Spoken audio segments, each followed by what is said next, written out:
Здравейте, приятели! Добре дошли в канала, където ще изследваме вечните истории, скрити в Библията, с приказките "Имало едно време". Имало едно време баща и двама сина. По-малкият син, жаден за приключения, пирувания и светски живот, отишъл при баща си и поискал своя дял от наследството приживе. Бащата с натежало сърце изпълни желанието му. Младежът потеглил към далечни земи, където живял разточително и безгрижно.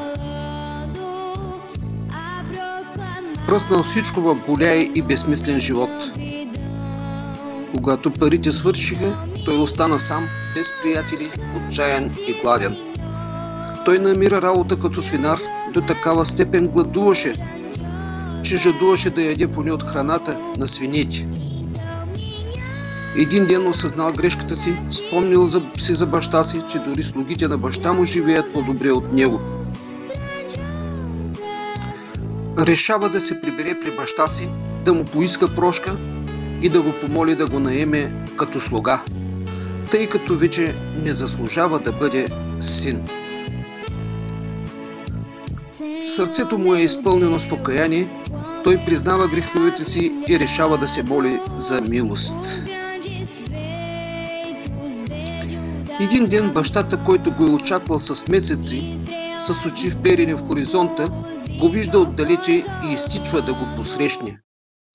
Той не го упреква, не го осъжда, а го прегръща, целува и покрива с любов. Той го облича с най-новите дрехи, поставя пръстен на ръката му и устройва пир в негова чест. Той казва: "Този мой син бе мъртъв и оживя, изгубен бе и се намери." Тази приказка ни учи на безусловната любов на Бога. Той ни чака да се осъзнаем, да се покаем и обърнем към Него. Имало едно време, има го и днес.